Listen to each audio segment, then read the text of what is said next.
आज हम लोग शुरू करेंगे सॉल्यूशन में जो कॉलिगेटिव प्रॉपर्टी है, मेन एरिया सॉल्यूशन का, और बहुत स्मार्ट वे में इसको डिलीवर किया जाता है जिससे हम लोग चीज़ों को प्रॉपरली क्या कर सकें, कंट्रोल। कॉलिगेटिव प्रॉपर्टी हमें सबसे पहले जाननी है कि क्या होती है। तो वो प्रॉपर्टी जो सिर्फ नंबर ऑफ सॉल्यूट पार्टिकल पे डिपेंड करें, उनके नेचर पे ना डिपेंड करें, उन्हें क्या बोलते हैं, कॉलिगेटिव प्रॉपर्टी। तो हम लिख देंगे कि दोज प्रॉपर्टी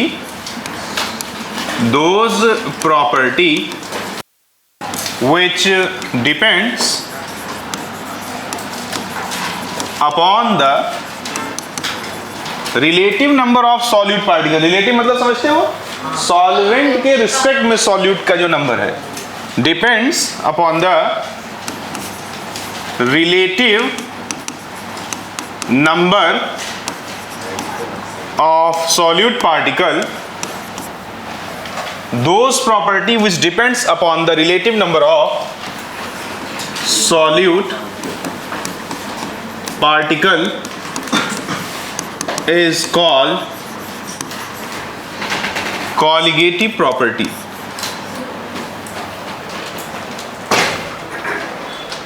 वो प्रॉपर्टियां जो सिर्फ और सिर्फ किस पे डिपेंड करती हैं, relative number of solute particle.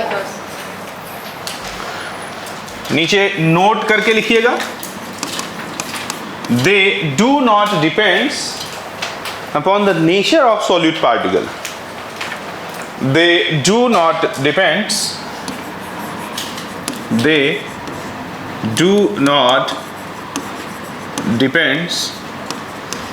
upon the nature of solute particle। ये किस पे डिपेंड नहीं करते हैं, नेचर। यानी कि कौन है इससे मतलब नहीं है, कितना है इससे मतलब है। जैसे कि चीनी हो या यूरिया, इससे मतलब नहीं है, कितने मॉलिक्यूल हैं इससे मतलब है। आई बात समझ में? ठीक है, अब जरा आगे चलते हैं, सावधानी पूर्वक बातों को देखने चलना। सबसे पहला कॉलिगेटिव प्रॉपर्टी जो हमारे सिलेबस का पार्ट है वो है relative lowering in vapour pressure. साथ साथ काम करते चलें, relative lowering in vapour pressure, relative lowering in vapour pressure.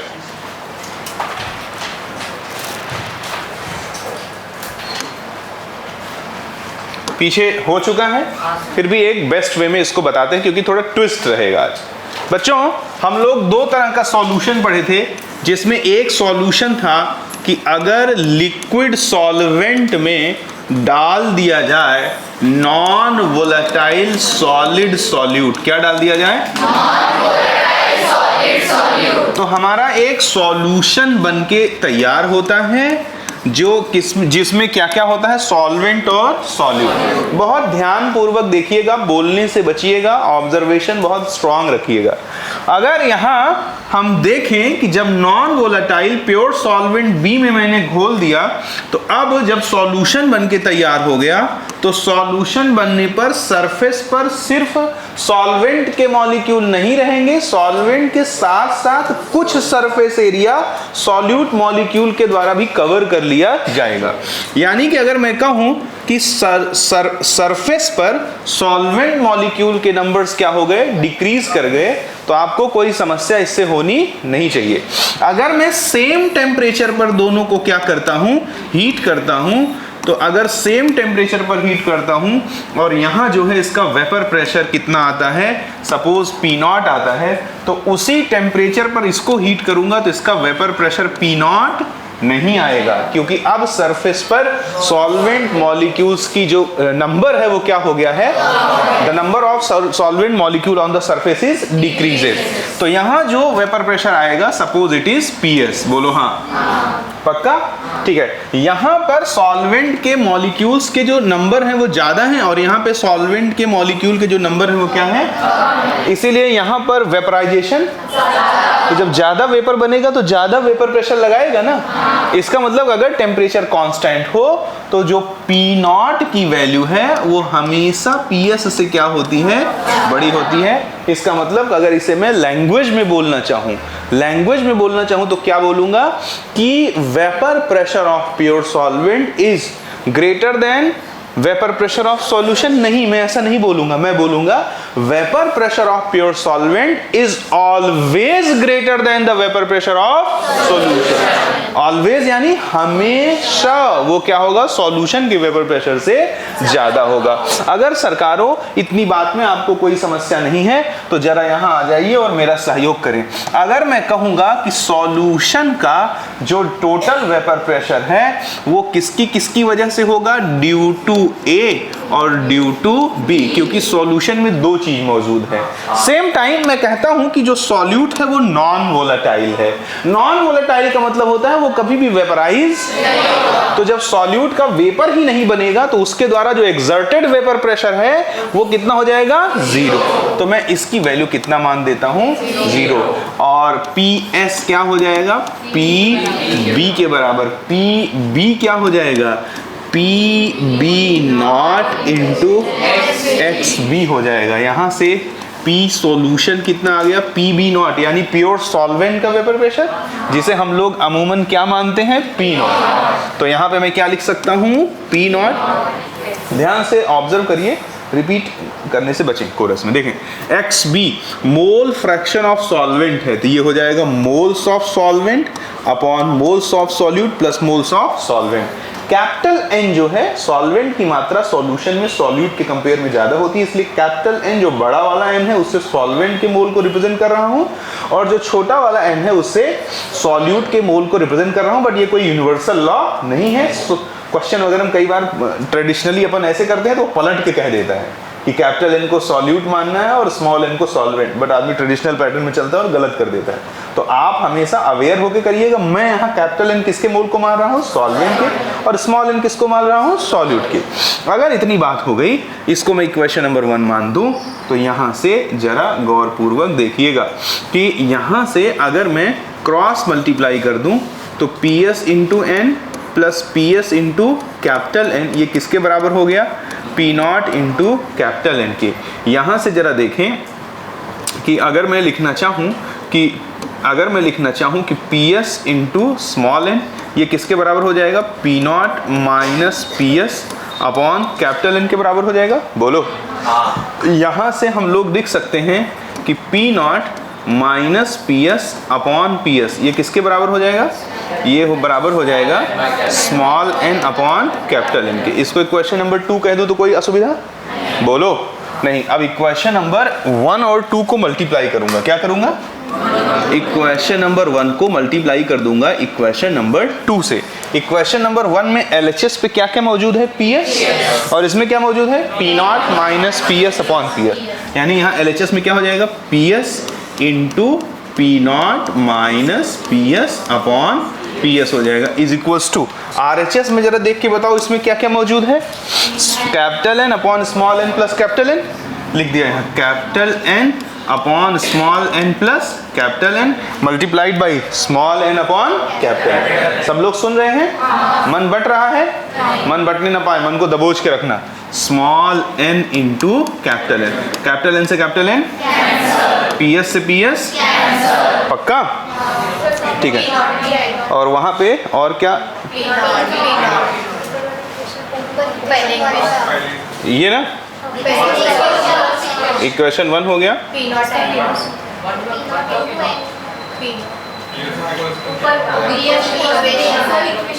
थामा ऊपर वाले में ना ये P0 यहाँ रहेगा ना, एक P0 यहाँ रहेगा ना इसके साथ वाला, यही लिख दूं क्या, छोटा सा P0 आ गया, बोलो हाँ। तो P0 minus PS upon P0, ये किसके बराबर हो गया, small n upon small n plus capital N। यही फॉर्मूला कहाँ लिखा रहता है, NCERT में। कहाँ लिखा रहता है, NCERT। अब जरा देखना, तुमको एक बार बताया था फिर भी बता रहा हूँ, कारण है उसके पीछे। फॉर्मूला क्या निकल के आया तुम्हारे पास, P0 minus PS plus two small n upon capital N plus small n, ये XA के बराबर होता है। बोलो कितना परसेंट था, 100%। अब रुको, दूसरा फॉर्मूला तुमने देखा P naught minus P S upon P S small N upon capital. बोलो, बोला था कब लगाने को, जब सॉल्यूट का मोलर मास पूछे। इसको लगा दोगे बहुत बड़े प्रॉब्लम से बच जाओगे। ठीक है, इसको तब यूज करें जब मोलर मास ऑफ सॉल्यूट हमारे लिए क्या हो, कैलकुलेट करना हो। और देखो जरा, अगर P naught minus P S पूछे, इसे बोलते हैं लोअरिंग इन वेपर प्रेशर। क्या बोलते हैं? Small N upon capital N plus small N into क्या हो जाएगा, पी नॉट हो जाएगा। और अगर P S upon P naught पूछे तो इसको बोलते हैं lowering vapour pressure of solution with respect to solvent. ये किसके बराबर हो जाता है? 1 एक्स ए के बराबर हो जाता है, पक्का? यानी एक्स बी के बराबर हो जाएगा। पीछे इसको सबको अच्छे से प्रूफ कराया गया है। ठीक है, अब रुको, ये भी मेरा टारगेट नहीं था, ये मैंने अच्छे से समझा रखा है, फिर भी एक बार लिख दिया कि इतने सारे फॉर्मूले डाइवर्स वे में आ सकते हैं। मेरा टारगेट कुछ और है। वो क्या है जरा सुनो। देखो, ये सारी चीजें केवल तब एप्लीकेबल होती हैं जब अब यहां से थोड़ा अवेयर रहना, ठीक है? ये सारे फॉर्मूले तब तक सही हैं जब तक जो सॉल्यूट डाला जा रहा है वो टूट ना रहा हो या जुड़ ना रहा हो। अगर वो सॉल्यूट डिसोसिएट या एसोसिएट हो रहा है तो एग्जाम्पल के तौर पे देखो, मान लो कि मैंने जो है 5 लीटर पानी में 50 मॉलिक्यूल डाल दिया शुगर का C12H22O11। तो डालने से पहले भी कितना था? 50। और जब डाल देंगे तो भी कितना रहेगा? 50। लेकिन अगर मैं NaCl का 50 मॉलिक्यूल डाल दूं 5 लीटर पानी में, तो डालने से पहले ये कितना था? 50। लेकिन जैसे ही ये पानी में पूछेगा तो पानी में जब ये पहुंचेगा तो NaCl टूट के Na plus plus Cl minus दे देगा। बोलो हाँ। अब इसका एक मॉलिक्यूल 2 आयन दे रहा है, तो 50 मॉलिक्यूल कितने आयन दे देगा?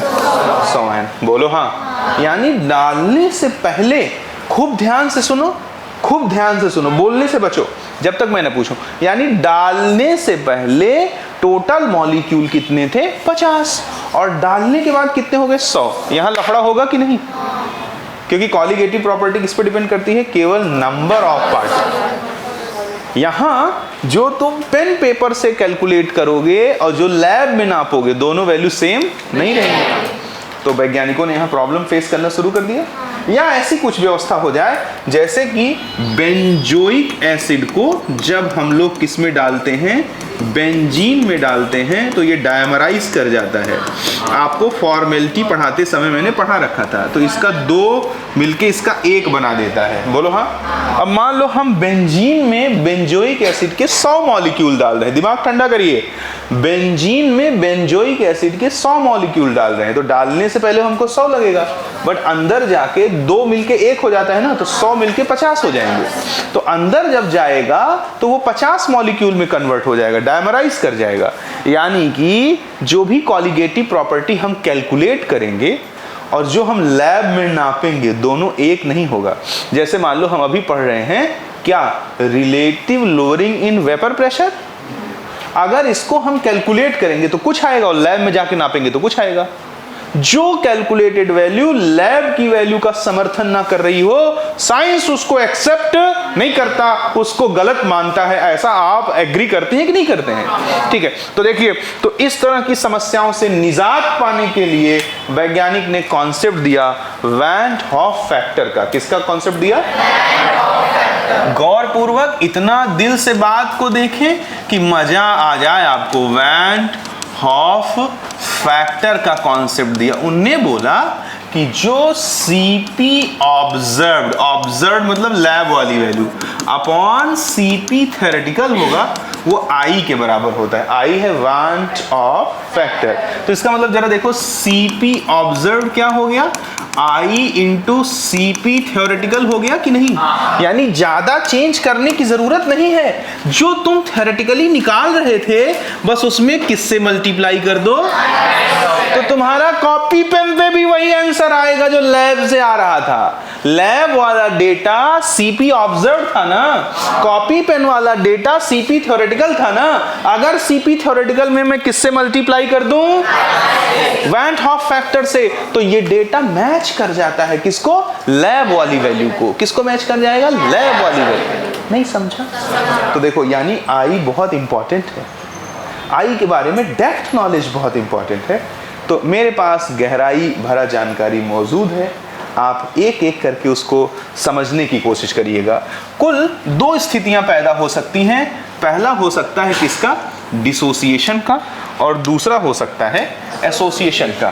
Late we have a salt AXBY जो पानी में जाकर के टूट के देता है XA + Y और प्लस YB माइनस X। माना शुरुआत में इसके मोल जो थे 1 है, ये कितना बनेगा 0 0। और अगर ये टूटा, मान लो अल्फा, कितना टूटा, अल्फा मोल टूट गया सपोज, तो मैं रिवर्सिबल साइन मार देता हूं जिससे आपको कंफ्यूजन ना हो। अगर ये अल्फा मोल टूटा तो बचा कितना, 1 माइनस अल्फा। इसके 1 से इसका x बनता है तो अल्फा से इसका अल्फा x, इसके 1 से इसका y बनता है तो अल्फा से इसका अल्फा y बनेगा। बोलो हाँ। अब सावधान रहना, डाला तुमने 1 मोल है, बोलो हाँ।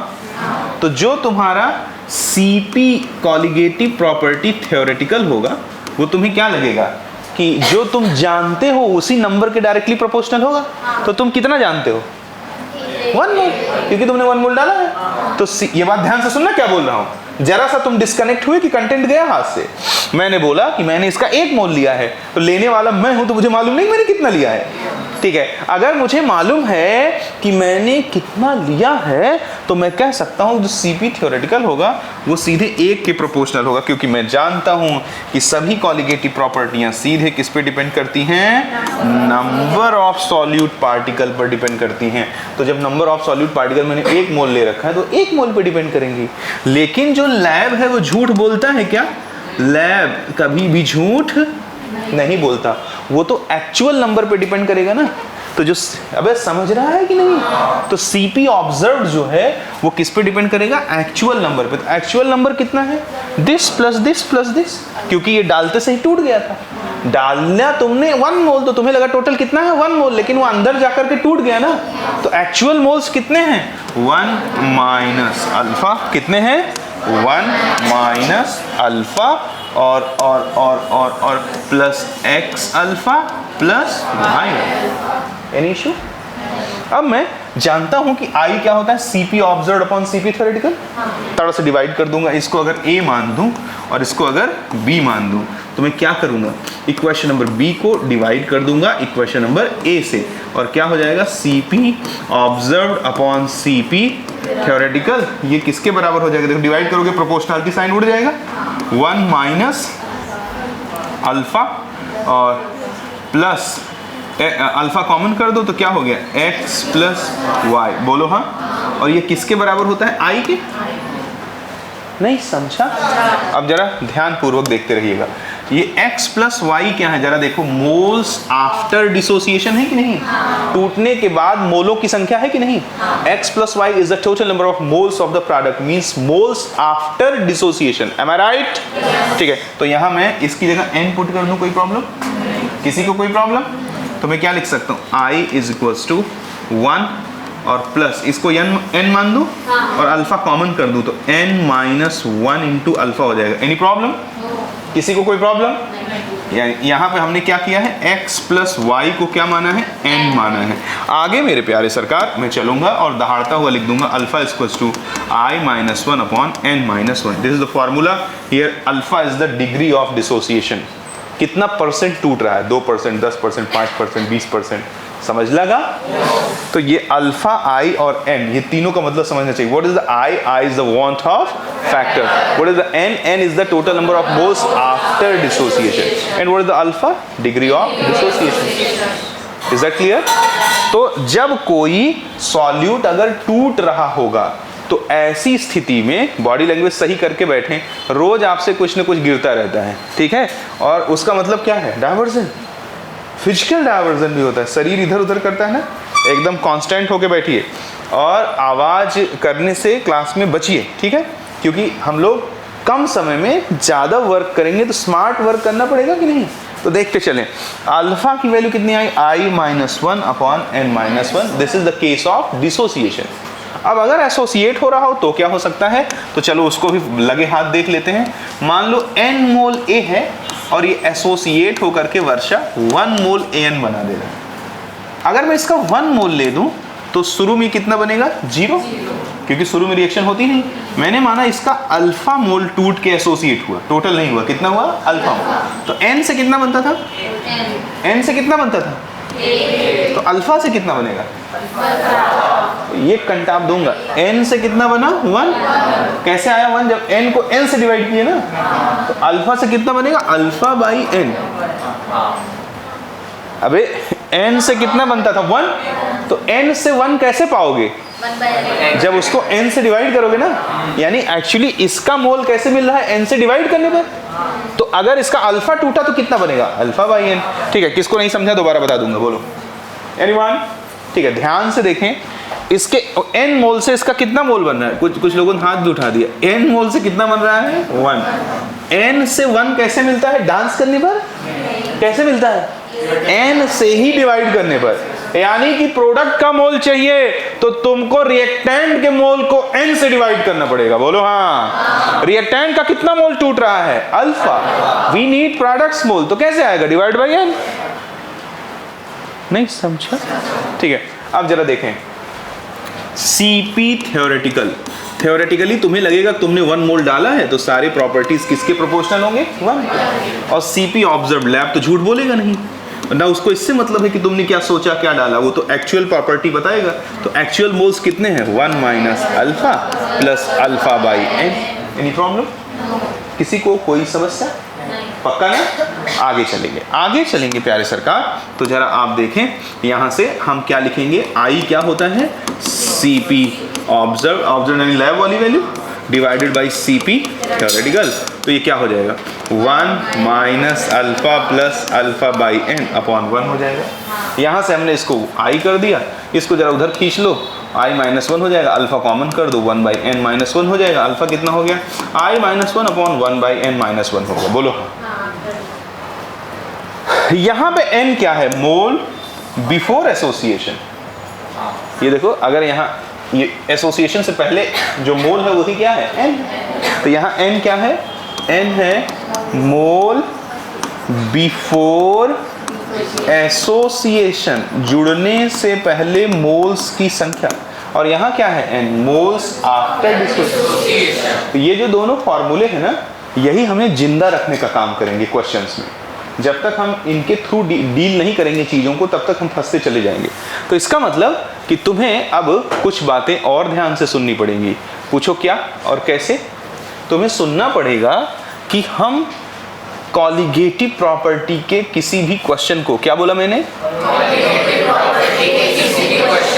तब तक नहीं छेड़ेंगे जब तक कि हम ठंडे दिमाग से ये चेक ना कर लें कि सॉल्यूट कहीं एसोसिएट या डिसोसिएट तो नहीं हो रहा है। अगर सॉल्यूट एसोसिएट या डिसोसिएट हो रहा होगा तो वहां आप अगर जल्दबाजी में आंसर निकालेंगे तो मैं इस बात की गारंटी ले सकता हूं कि आप गलत ही आंसर निकालेंगे। तो before solving any question related to the concept of colligative property, first of all we have to examine that is either solute is associating or dissociating in the given solvent or not। अगर वो associate या dissociate हो रहा है तो we will follow the concept of I। अगर नहीं हो रहा है इट्स ओके, जो तुम जानते हो वही सही। क्या मैं आपको समझा सका? अगर सॉल्यूट सॉल्वेंट के अंदर टूट ना रहा हो तो ऐसी स्थिति में कोई समस्या नहीं है। तुम नॉर्मल फार्मूला जो तुम जानते हो उसको लगाते जाओ, धड़ाधड़ तुम्हारा आंसर आता जाएगा। ये सारे फार्मूले जानते हो। लेकिन साहिल भैया, अगर सॉल्यूट सॉल्वेंट के अंदर टूट रहा है तो इन फार्मूले से काम चलेगा क्या? तो ऐसी स्थिति में तुम्हें कौन सा फार्मूला लेना पड़ेगा? ये देखो, तुमको ऐसी स्थिति में जो फार्मूले लेने पड़ेंगे वो मैं बता देता हूँ। थोड़ा सा स्पेस क्रिएट करना पड़ेगा। हम जानते हैं प्यारे सरकार कि अगर हमें डेटा मैच कराना है किससे, लैब वाली वैल्यू से, तो हम किसका सहयोग लेंगे? वैन डॉ फैक्टर का। ठीक है, तो देखो हम जानते हैं कि देखो हम suppose we are studying relative lowering vapour pressure, बोलो तो Cp ऑब्जर्व जो होता है I इंटू Cp थ्योरेटिकल होता है, बोलो। तो अगर मुझे P0 minus PS upon P0 observe यानी लैब वाली वैल्यू चाहिए, मैं क्या करूँगा? I into P0 minus PS upon P0 theoretical कर दूंगा, और P0 minus PS upon P0 theoretical जो होता है वो किसके बराबर होता है? मेरे को मालूम है XA के बराबर होता है। किसके बराबर होता है? यानी कि जो P0 minus PS upon P0 observed होगा यानी लैब वाला I इंटू XA होगा, और पहले कितना होता था वो? XA। नहीं समझा? जो बात मैं तुम्हारे दिमाग में बसाना चाहता हूँ उसको समझा कि नहीं समझा?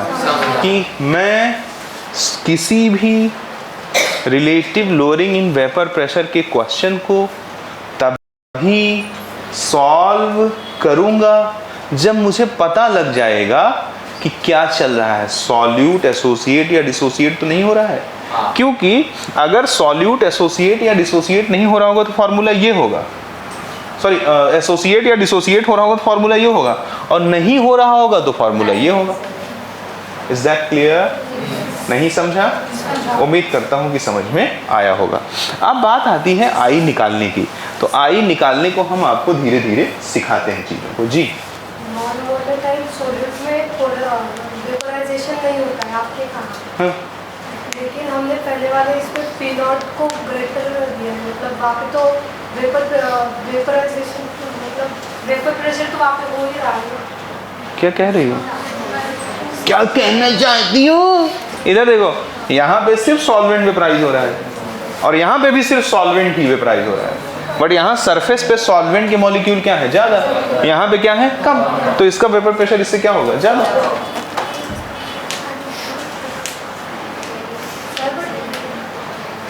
वो तो नॉन वोलेटाइल सॉल्यूट है ना। हाँ, तो वेपराइज नहीं हो रहा। हाँ, कोई नहीं, बोलने दो, लेट हर स्पीक, बोलने दीजिए। बोलो।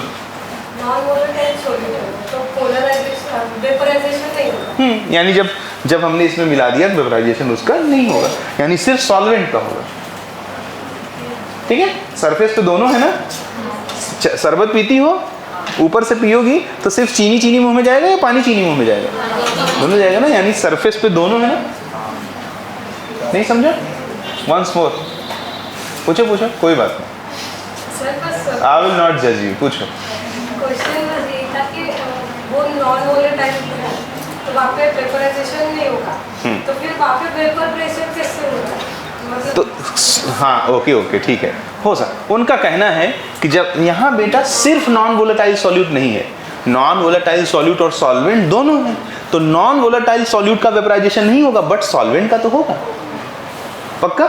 इसलिए यहाँ पे वेपर प्रेशर है, और कम इसलिए है क्योंकि सरफेस का कुछ हिस्सा कौन कवर कर दिया? Non volatile solute. तो अगर सरफेस पे पहले सिर्फ सॉल्वेंट थे, अब जो है सॉल्वेंट और सॉल्यूट दोनों आ गए, यानी सॉल्वेंट की संख्या कम हो गई। पक्का?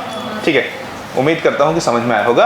अब आगे चलते हैं, अभी धैर्य की घड़ियां समाप्त नहीं हुई हैं, पूरा धैर्य बना के रखना पड़ेगा, तब आएगा। अभी क्वेश्चन को मत देखो, क्वेश्चन के राइट हैंड साइड पे जो भी कुछ मैं लिख रहा हूं उसे देखो। जैसे मान लो कहीं लिखा रहेगा कि हमारे पास Na2SO4 है, इसका 1 मोल मौजूद है, और प्राची ये 20% टूटता है, यानी इसका जो अल्फा है वो 0.2 है।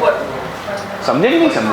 20% टूटता है यानी डिग्री ऑफ डिसोसिएशन 20%, अल्फा कितना हो गया? 0.2 होगा।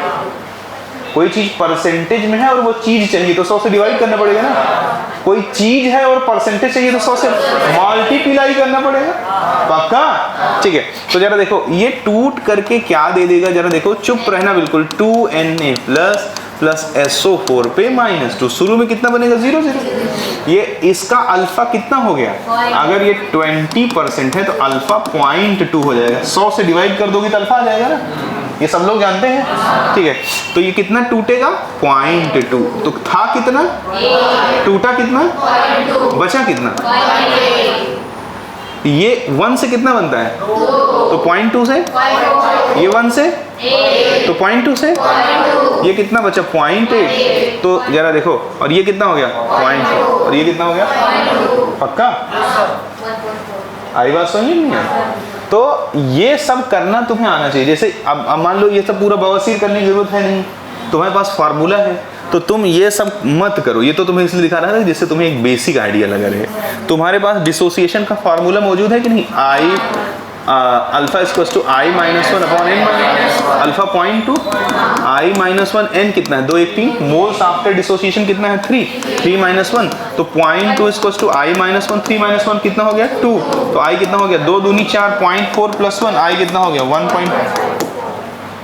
अब तुम्हें 1.4 से मल्टीप्लाई करके आंसर निकालना पड़ेगा। समझला था?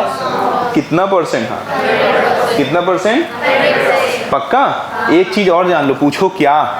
इतनी जरा सी ही दूरी में बता देंगे कि अगर अल्फा 100% हो तो अल्फा की वैल्यू यहाँ कितनी हो जाएगी 1। परसेंटेज अल्फा अगर 100% है तो अल्फा कितना हो जाएगा 1। तो यहाँ 1 डालोगे तो I minus 1 equals to N minus 1, I equals to क्या हो जाएगा एन। यानी जो 100% टूटता है उसका आई कुछ और नहीं डिसोसिएटेड मोल के बराबर होता है। अगर कोई चीज पूरा का पूरा टूट जाए तो उसका आई कुछ और नहीं मोल्स आफ्टर डिसोसिएशन के इक्वल होता है। समझ में आया? बुद्धि सही करो, बुद्धि ठंडी करो, तब जाकर के अच्छे से चीजें आ पाएंगी। इतनी देर में सिर्फ एक बात इंसर्ट करने की कोशिश कर रहा हूं तुम्हारे भेजे में कि बिना सॉल्यूट को एग्जामिन किए क्वेश्चन को फोड़ने की गलती मत करना, नहीं तो मुंह की खाओगे बिल्कुल धड़ाम से। समझे क्या? ठीक है, अब आते हैं और थोड़ा क्वेश्चंस को सॉल्व करके स्वाद लेने की कोशिश करते हैं। अभी तो ये काफ़ी छोटे छोटे क्वेश्चन हैं, कुछ क्वेश्चंस मैं यहाँ से लूँगा, कुछ अपने मन से भी बना दूंगा। देखें, ये आपने शायद कभी कर रखा हो। हमसे कहता है if P naught and P are the vapour pressure of a solvent and solution, ठीक है, and N1 and N2 are the mole fraction of solvent, यानी N1 किसका मोल है, मोल फ्रैक्शन है सॉल्वेंट का, और N2 किसका मोल फ्रैक्शन है, सॉल्यूट का है। बोलो, ध्यान पूर्वक देख लो, पक्का ना? ठीक है, तो कहता है देन करेक्ट रिलेशन। तो इधर देखो P naught minus P S upon P not, ये किसके बराबर होता है, मोल फ्रैक्शन ऑफ सॉल्यूट, और वो क्या होता है N2। तो यहाँ से क्या हो जाएगा P naught minus P S equals to N2 into P naught. Is it given somewhere?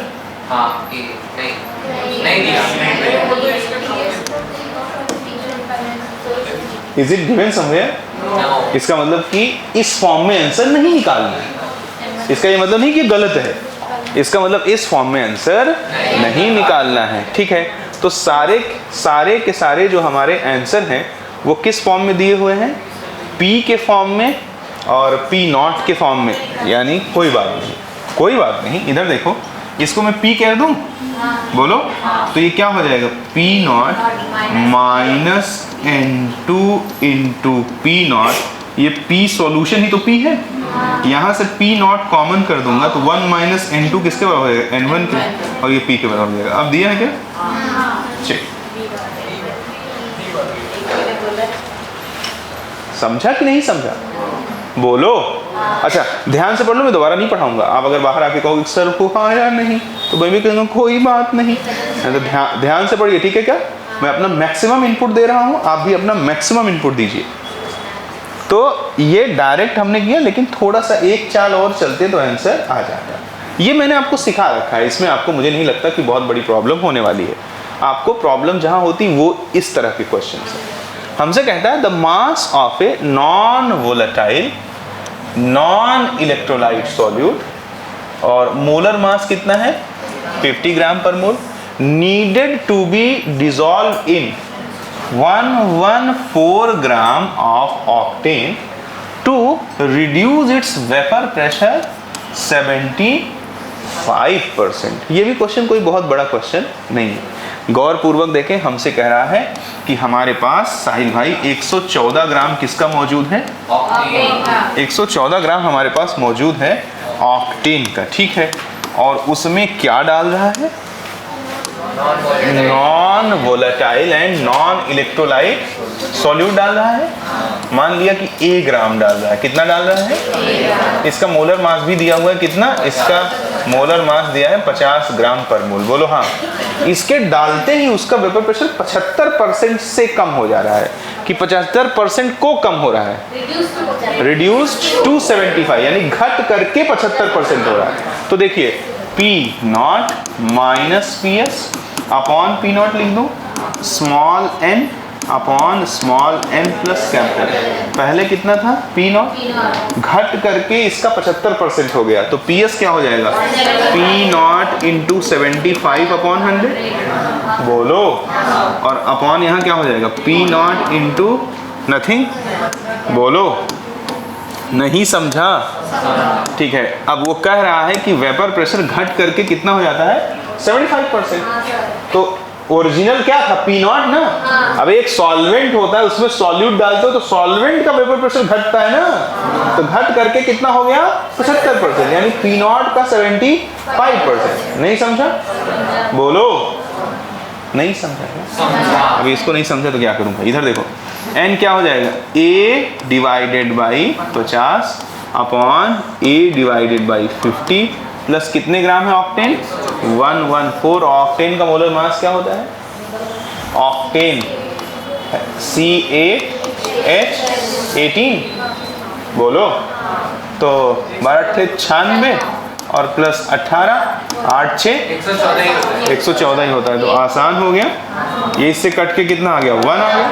यहाँ से अगर तुम सॉल्व करोगे तो P0 कॉमन कर दोगे, सब कुछ गायब हो जाएगा, यानी फाइनली ये बचेगा 25/100, यानी 1/4। ये सबको समझा गया? ऊपर से P0 कॉमन कर दिया, नीचे से P0 उड़ गया। 1 minus 75 upon 100, 100 minus 75 upon 100, 25 upon 100, 1/4। नहीं समझा? ठीक है। इधर देखें, यहाँ क्या हो जाएगा? A/50 upon A/50 plus 1, cross multiply कर दो। क्रॉस मल्टीप्लाई करोगे तो क्या आ जाएगा? जरा देखो। 1/4 को अपन क्या लिख सकते हैं? A अपॉन 50 इंटू 4 लिख सकते हैं, प्लस 1/4 लिख सकते हैं, और ये किसके बराबर हो जाएगा? A/50 के बराबर हो जाएगा। आगे हम इसको क्या कर दें? 1/4 equals to A/50 minus A/50 into 4 लिख दें। यहाँ से अपन क्या कर सकते हैं इसको? 1/4 A/50 को क्या कर दें? कॉमन। तो 1 माइनस 1/4 डायरेक्ट लिख रहा हूँ, अब रोना मत, 3/4 आ जाएगा। बोलो हाँ। तो यहाँ से सब कुछ सॉल्व हो गया। 4 से 4 क्या हो गया? कैंसिल। तो A कितना हो जाएगा? 50 डिवाइडेड बाई 3। 3 1 3 2 5 3 6 18, 16.6 के आसपास आ जाएगा। This is answer. नहीं समझा? बोलो। पक्का? अब इसी को क्या हम और शांत कर सकते हैं? इस क्वेश्चन को और ठंडा कर सकते हैं कि नहीं कर सकते हैं? बोलो। ठीक है। कुछ लोग थोड़ा घबराए हुए हैं, भैया कोई चीज घट करके 75% हो गई, 100 रुपए था, घट करके 75% बचा, तो कितना बचा? 75 रुपए। कोई चीज P0 था, घट करके उसका 75% बचा, तो P0 का 75% क्या होता है? P0 into 75 upon 100। एकदम सिंपल सी बात है। इसमें अगर तुम मेरे द्वारा दिए गए आशीर्वाद का इस्तेमाल करोगे तो आंसर कैसे आ जाएगा?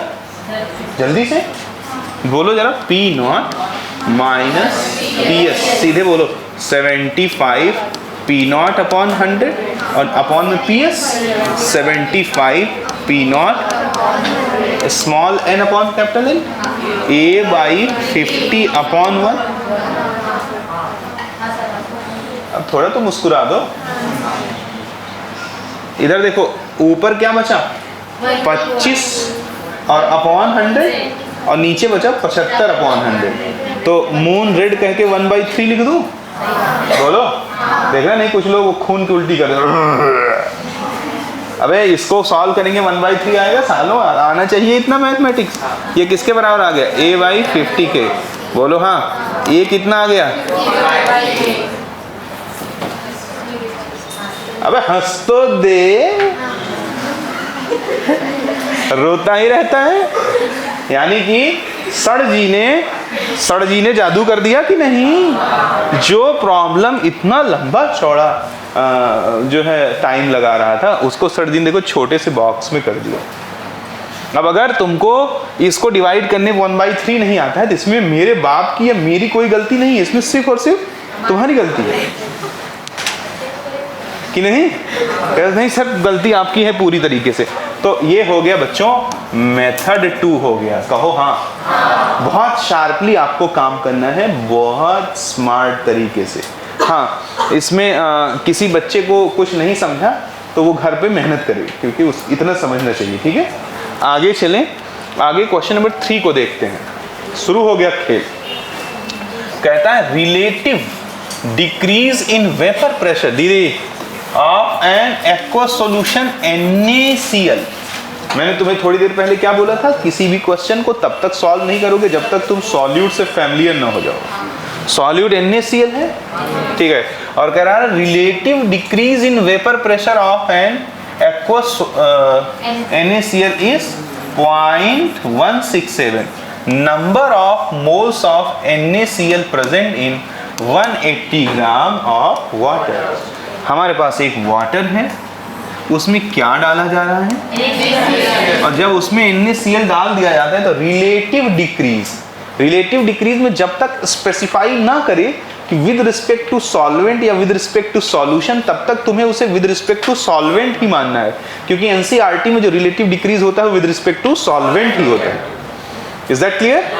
ठीक है, तो हम P0 minus PS upon P0 equals to XA लगा देंगे और गलत हो जाएगा, क्योंकि NaCl टूटता है और जो भी कुछ टूटता है वहां फॉर्मूला मैंने पीछे बताया बदल जाता है, I × XA। तुमने अगर XA लिखा जल्दबाजी में, तुम्हारा आंसर गलत आएगा। आई बात समझ में कि नहीं?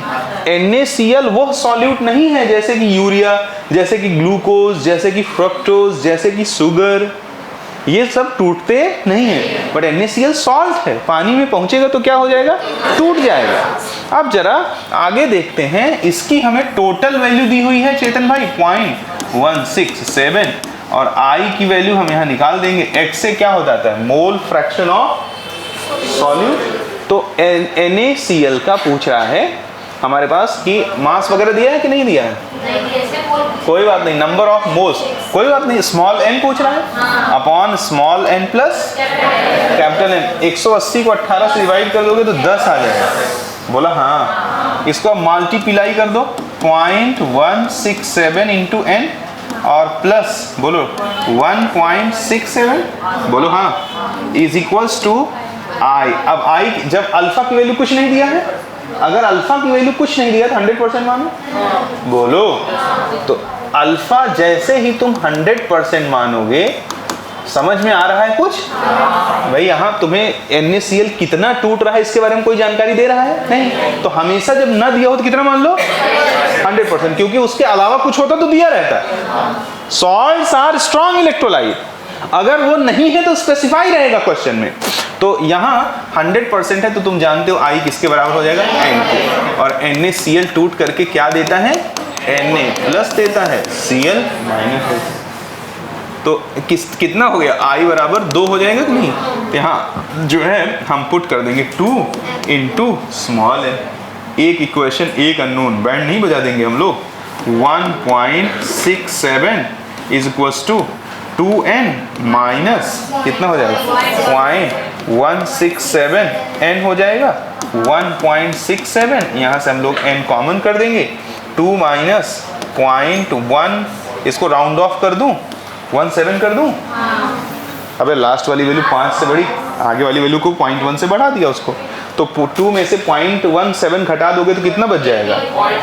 1.67 n इंटू 1.83, तो n कितना आ गया? बोलो 1.67 डिवाइडेड बाई 1.83, तो लग 1 के बराबर आ जाएगा ना। उसको हमने 0.167 को राउंड ऑफ मार दिया था ना। बोलो, तो सबसे क्लोजेस्ट वैल्यू क्या आई? नहीं सर मैं तो पूरा करूंगा। भाई तो पूरा कर लो, तो कोई आफत नहीं, पूरा कर लो, एग्जैक्ट बना जाएगा। समझा कि नहीं समझा? अब ऐसे क्वेश्चन आ गए तो आपको थोड़ा सावधान रहना पड़ेगा, और सारे कॉलिगेटिव प्रॉपर्टी में जो वो स्मार्ट वर्जन बनाएगा वो वांट हॉफ फैक्टर की ही बदौलत बनाएगा। आप सावधान रहो, सुनो ध्यान से, इतना प्रैक्टिस ले दूंगा कि कुछ बचेगा नहीं, लेकिन सुनो ध्यान से, ध्यान पूर्वक सुनते चलो, एक एक बात को देखते चलो कि क्वेश्चन को हमें तब तक नहीं छेड़ना है जब तक कि हम जान न लें कि सॉल्यूट एसोसिएट या डिसोसिएट होगा कि नहीं। अगले क्वेश्चन में हमसे कहता है कि the vapour pressure of benzene और एट 50 डिग्री सेंटीग्रेड इतना torr, how many mole of non volatile solute per molecule per mole of benzene is required to prepare a solution of benzene having vapor pressure इतना torr. ये तो आसान है, P naught minus P S upon P naught is equals to X से। पक्का कह रहा है बेंजीन का वेपर प्रेशर कितना है 2, और मुझे जो सॉल्यूशन बनाऊँ उसका कितना चाहिए अपॉन 268 मोल। तो ये मोल्स ऑफ सॉल्यूट मैंने मान लिया कितना डाल दिया, ए ग्राम, बोलो उसका मोलर मास दिया है नहीं, पूछ क्या मोल ही पूछ रहा है तो ए मोल मान लो, ठीक है, ए अपॉन ए प्लस बेंजीन कितना दिया है पर मोल यानी 1 मान लो।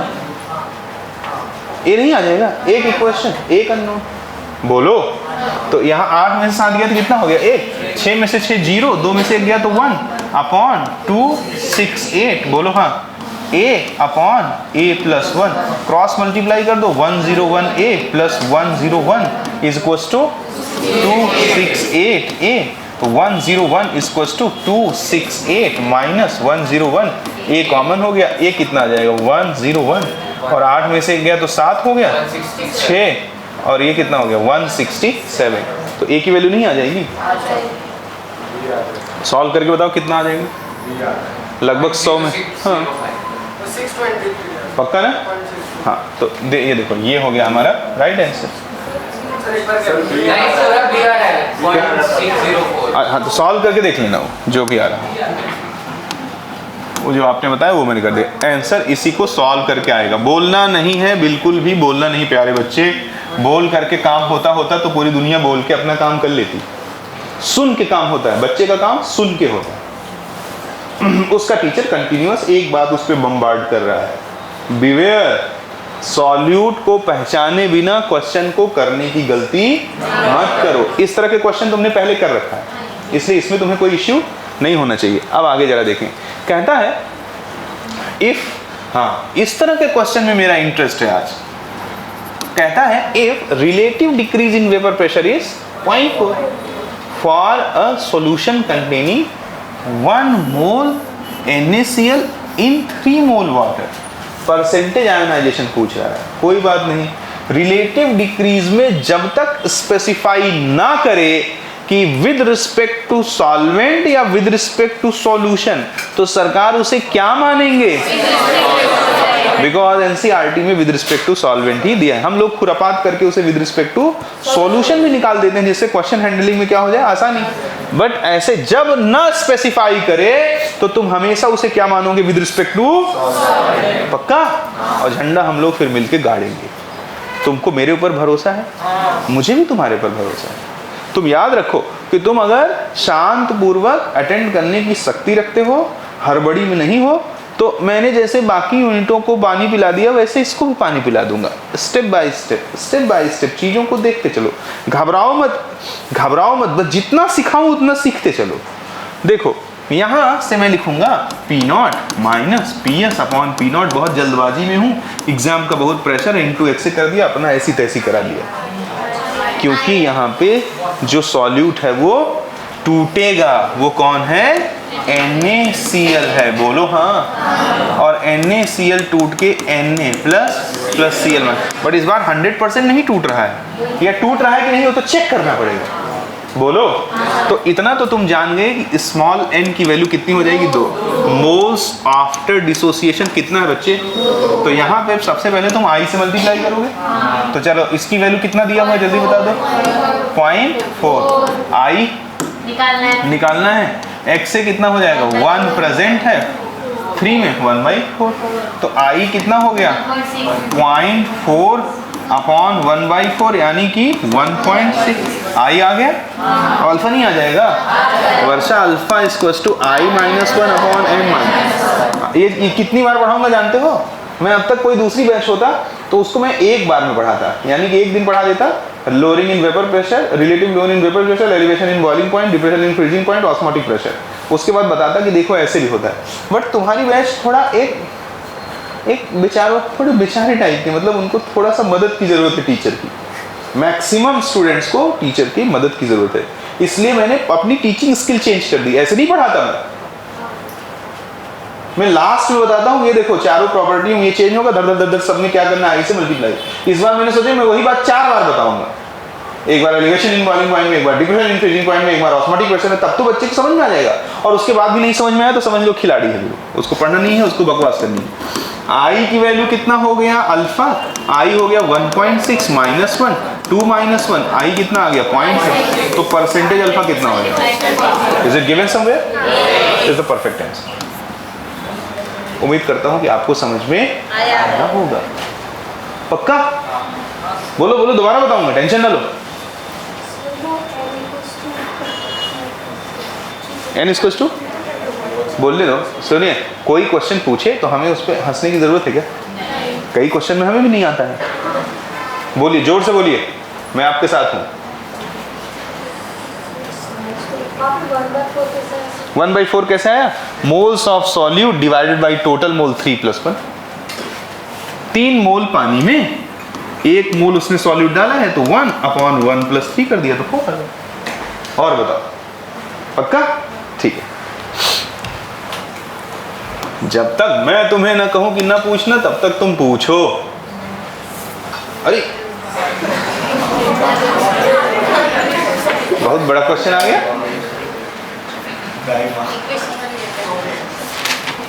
ससुरों, इधर देखो, कहता है 5 molar solution are prepared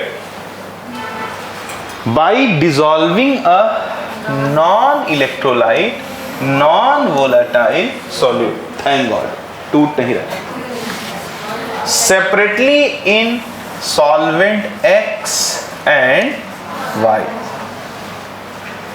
The molecular weight of the solvent are mx and my respectively। उनमें रिश्ता दिया हुआ है। बोलो, आगे कहता है the relative lowering of vapor pressure of the solution X is m time that of the solution of Y। कोई बात नहीं। Given that the number of moles of solute is very small in comparison to that of solvent, तो हमें m की value पूछ रहा है, यानी क्वेश्चन जितना बड़ा है उतना ही सड़ा है, इसमें कोई दम नहीं। पहले तुम देखो कि P0 minus PS upon P0, ये small n upon small n plus capital N होता है। तुरंत तुम क्वेश्चन को आइडेंटिफाई करो, कह रहा है स्मॉल n काफी छोटा है कैपिटल N से, इसलिए small n plus capital N क्या हो जाएगा? Capital N। इसलिए रिलेशन हो जाएगा P0 minus PS upon P0 equals to small n upon capital N। तुम्हें रोने की कोई जरूरत, और मैं तो स्मार्ट आदमी हूँ, मैंने तो पहले ही इसका इलाज कर रखा है। देखो, P0 minus PS upon P0, small n को स्मॉल n रहने दो, कैपिटल N को क्या लिख सकता हूँ? Amount of substance in gram divide by molar mass. ऊपर लेके चले जाओ, MW molar mass of solvent है ये, नहीं समझा?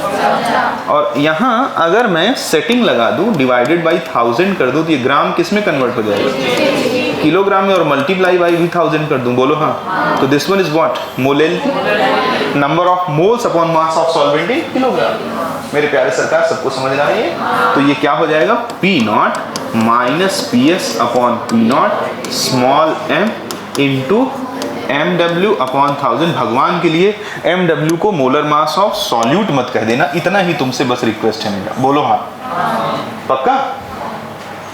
अब वो कह रहा है कि 2 सॉल्वेंट थे उसके पास, एक X था, एक Y।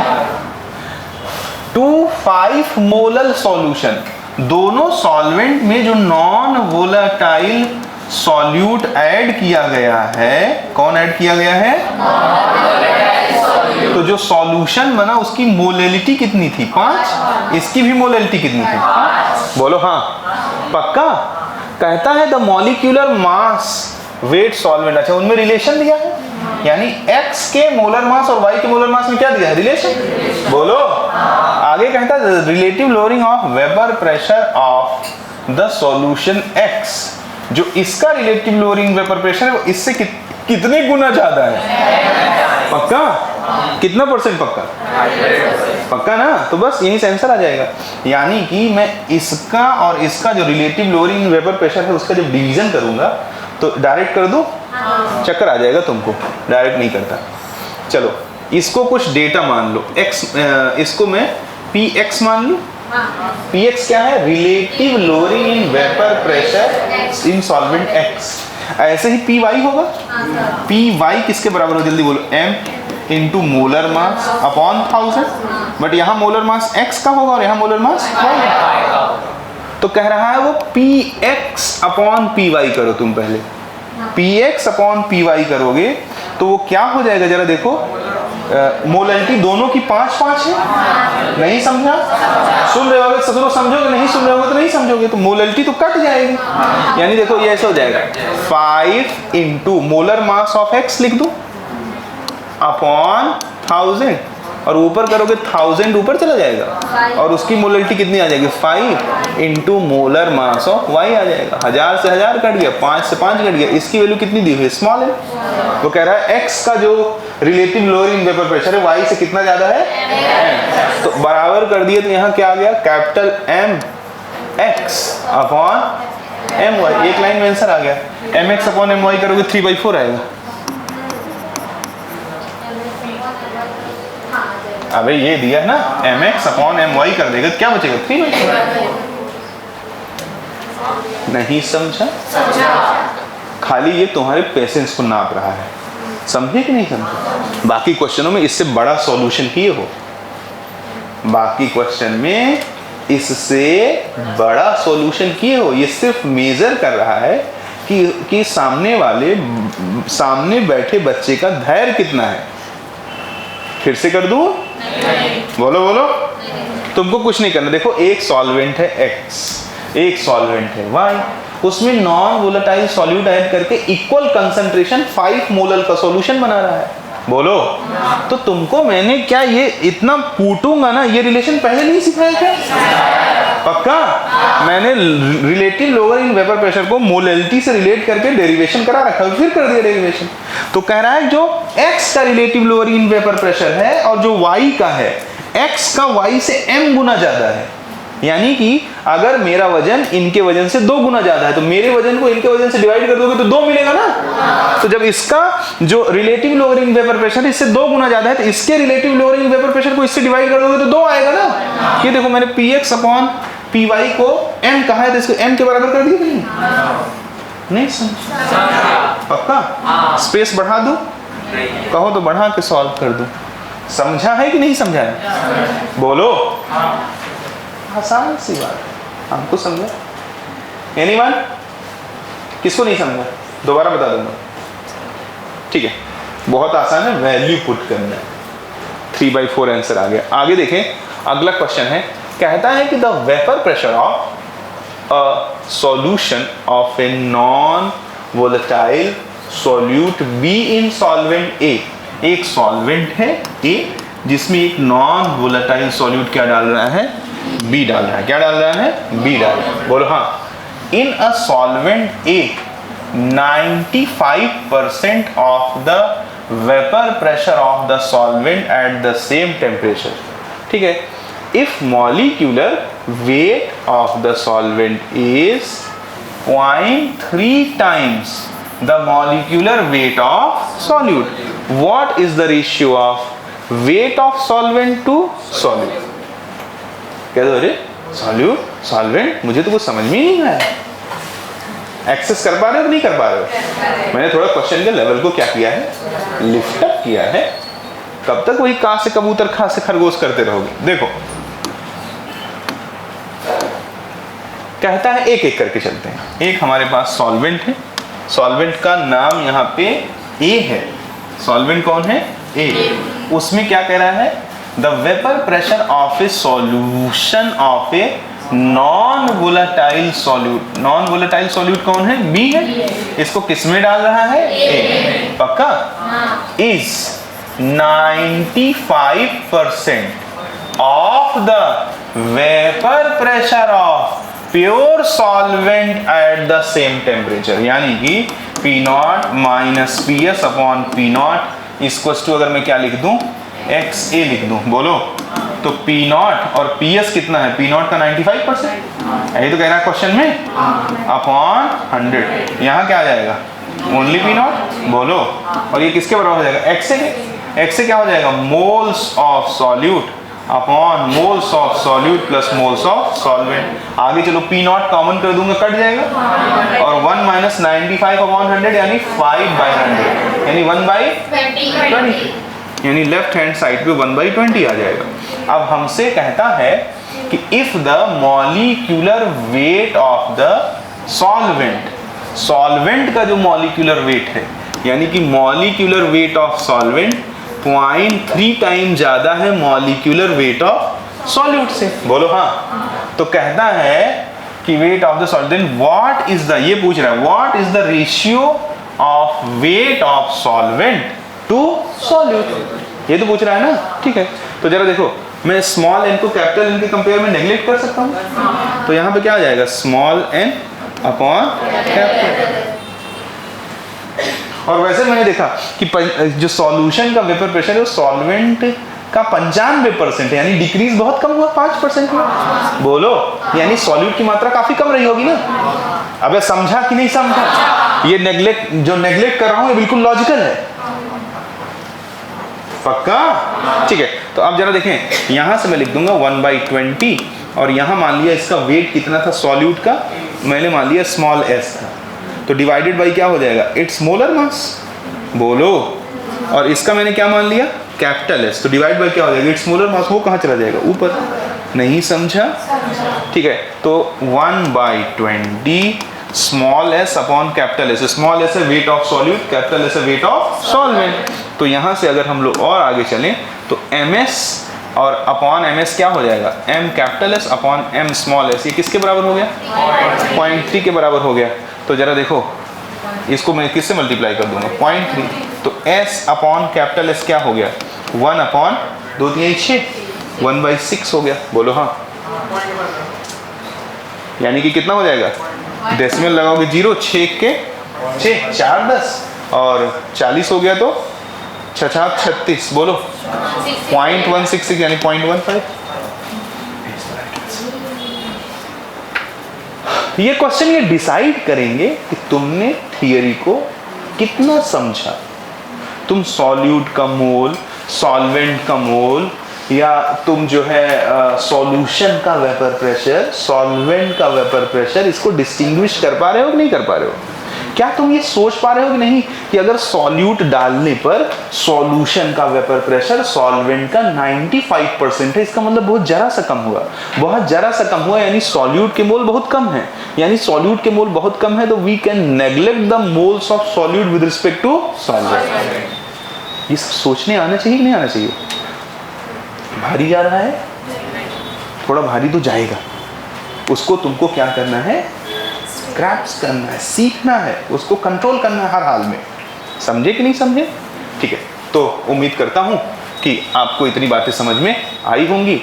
आगे देख लेते हैं, एक क्वेश्चन और दिया हुआ है, कहता है relative decrease in vapour pressure. Solvent to solid बोला सर। 1 मिनट। कह रहा है what is the ratio of the weight of solvent? Okay, रुक जाओ, weight of solvent to solute पूछा है, तो 6/1 यानी कि 5.7। ठीक है ना? पक्का सही कह रहे हैं।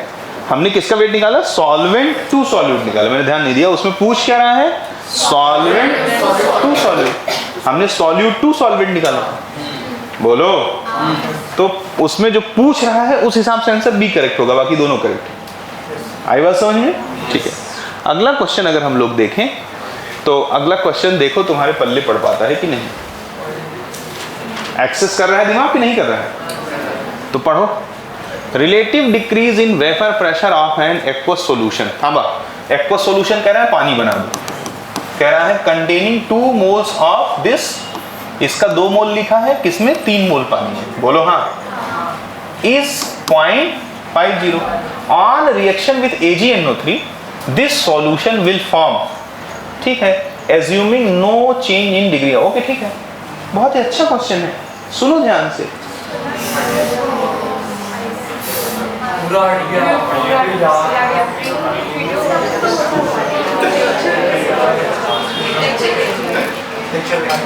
चलो मेरा वॉच और बढ़ जाएगा।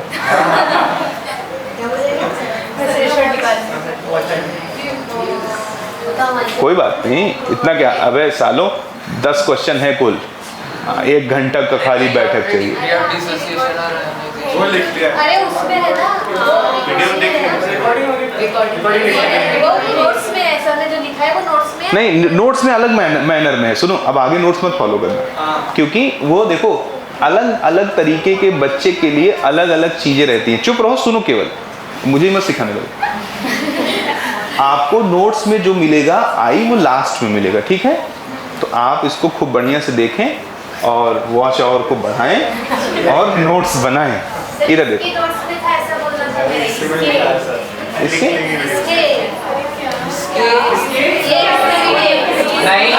ए बाउली,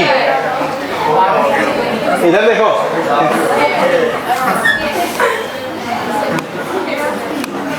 ये थोड़ा लूज टी शर्ट है ना, थोड़ा टाइट टी शर्ट पहननी पड़ेगी। देखो सॉल्वेंट वाटर के 3 मोल हैं, इसमें सॉल्यूट के 2 मोल डालना है। ये तो जानते हो, जो ऐसे लिखा रहता है उसे कॉम्प्लेक्स कंपाउंड बोलते हैं, और कॉम्प्लेक्स कंपाउंड में बड़े बॉक्स के भीतर वाली चीजें टूट जाती हैं। थैंक गॉड, थैंक गॉड, बाहर वाली चीजें टूटती, भीतर वाली चीजें नहीं टूटती, मतलब कर लोगे। तो जरा देखो, P0 माइनस P0, ये PS अपॉन P0, बोलो ये आयोनाइज होगा कि नहीं होगा? तो यहाँ X से लिखूं या I इंटू X से लिखूं? तो यहाँ पे लिखूंगा I इंटू X। कितना %? इसकी वैल्यू कितनी दी है बच्चे? 0.5। बोलो हाँ, I पता लगाना है, कितना मोल है सॉल्यूट का, कितने मोल सॉल्वेंट में, 3 में, तो टोटल 5 होगा ना। मैंने नहीं पूछा, मैंने पूछा कितने मोल सॉल्वेंट में, तो तुम क्या हो, 3 + 2। मोल फ्रैक्शन क्या होता है, moles of solute divide by total mole, तो टोटल मोल हो जाएगा moles of solute plus moles of solvent. तो यहाँ से हम पाएंगे कि 5, ये 0.5 हो गया, ये I हो गया, और ये कितना हो गया 2/5, तो I कितना हो जाएगा 25, 2.5 डिवाइड बाई 2, तो I कितना हो गया 2 1 के 2, 2 दूनी 4 1 5, 2 पंचे 10, 1.25 हैं। तो जब I आ गया तो अल्फा नहीं आ जाएगा, अल्फा हो जाएगा I - 1 अपॉन n-। अब थामा, ये जो बवंडर नाथ है, इस CuNH3 का होल थ्राइस, Cl बड़ा बॉक्स Cl, ये टूटेगा तो बॉक्स के अंदर की चीजें कभी भी टूटती नहीं है, ये प्लस हो जाएगा और ये माइनस। तो इसके n की वैल्यू कितनी है 2, तो यहाँ पे कितना डाल दोगे 2, तो अल्फा आ जाएगा 1.25 - 1 अपॉन 2 - 1, तो अल्फा कितना आ गया 0.25, यानी 25% ना, कितना आ गया 25%, यानी परसेंटेज अल्फा जो हो जाएगा वो 25% हो जाएगा। हाँ कह दीजिए, ठीक है। अभी क्वेश्चन खत्म नहीं है, बहुत हरामी। क्वेश्चन में क्या कह रहा है कि इसका रिएक्शन किससे कराओ,